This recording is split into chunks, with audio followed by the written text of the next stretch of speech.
সাল্লাল্লাহু আলাইহি ওয়াসাল্লাম আল্লাহর নবী তাদেরকে লক্ষ্য করে বললেন, মা হাদা, এটি কি? আরে এই সিয়াম যে তোমরা পালন করছো এটি কিসের জন্য?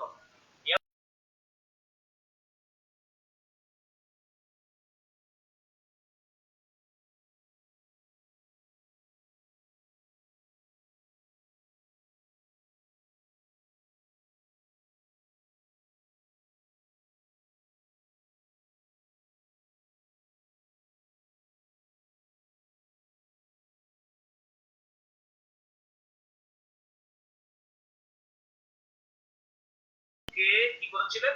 নাজাত দিয়েছিলেন ফেরাউনের কবল থেকে, ফেরাউনের অত্যাচার থেকে মুসা আলাইহিস সালাম এবং তার সাথীদেরকে তিনি কি করেছিলেন? এই দিনে নাজাত দিয়েছিলেন, তাদেরকে নাজাত দিয়েছিলেন। এবং ফেরাউন এবং তার দলবলকে তিনি হালাক করেছিলেন, ডুবিয়ে মেরেছিলেন। নেট পাবো কোন জায়গায়? সেটা হচ্ছে যেটাকে আরবি ভাষায় বলা হয় বাহারে তাজু তথা লোহিত সাগর।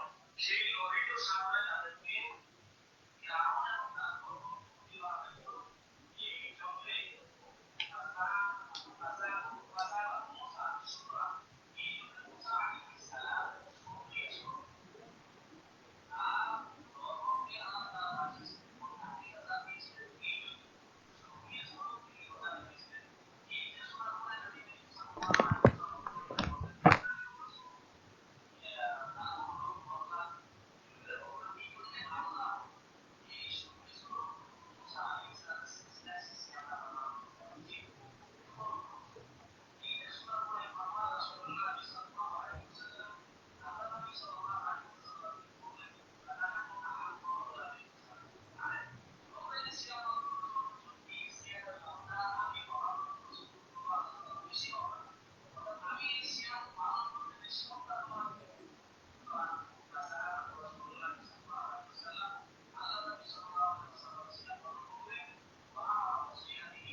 রূপক মোবাইলটা নিয়ে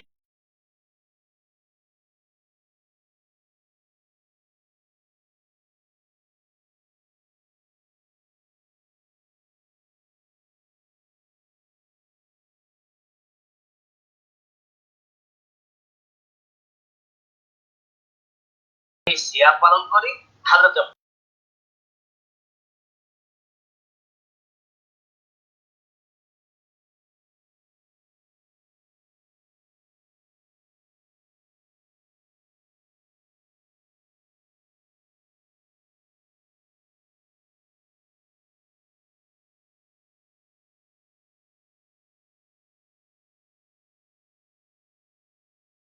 শরীয়তকে ভুল ব্যাখ্যা করি, ভুল বুঝি এবং ভুল আমলে পা বাড়াই।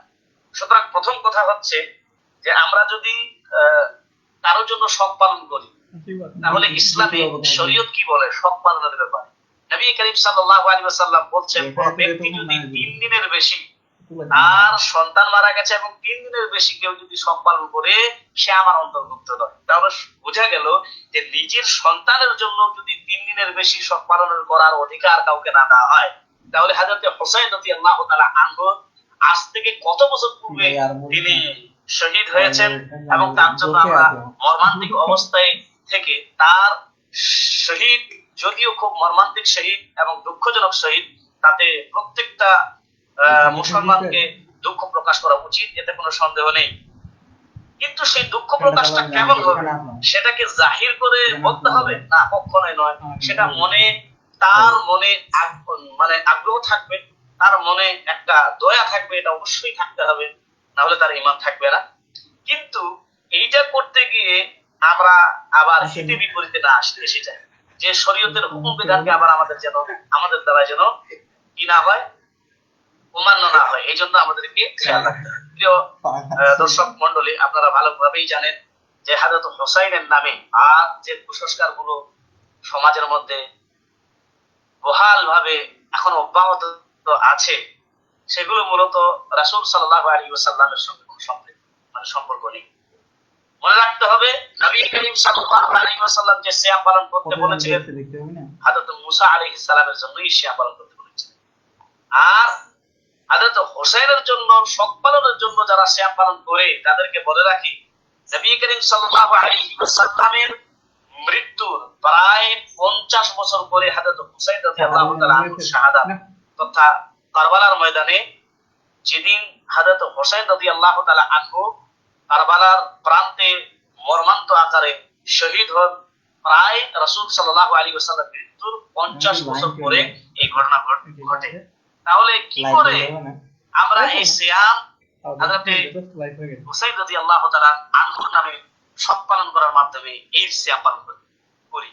এটা কখনোই ইসলাম সাপোর্ট করে না বা শরীয়ত সাথ দেয় না। সুতরাং এটা অবশ্যই আমাদেরকে মনে রাখতে হবে, এবং এটা খেয়াল খুশির অনুসরণের একটা মাধ্যম, ওই আর কিছুই নয়। সুতরাং আমাদের যে আশুরার সম্পর্ক, সেটা মূলত হযরত মুসা আলাইহিস সালাতু তাসলিম থেকে হাদিসে বলা হয়েছে, ওয়ান আবি কাতাদা আন্না রাসূলুল্লাহ সাল্লাল্লাহু আলাইহি ওয়াসাল্লাম সুইলা আন সিয়ামি ইয়াউমি আশুরা ফাকালা সিয়ামি ইয়াউমি আশুরা আহতাসিবু আলা আল্লাহ আন ইউকাফিরা as-সানাতা আল্লাতী ক্বাবলা। আবু কাতাদা রাদিয়াল্লাহু থেকে বর্ণিত, রাসূল সাল্লাল্লাহু আলাইহি ওয়াসাল্লামকে আশুরা রোজা সম্পর্কে বা ফজিলত সম্পর্কে জিজ্ঞাসা করা হলো। তিনি বলেন যে আশুরা রোজার ব্যাপারে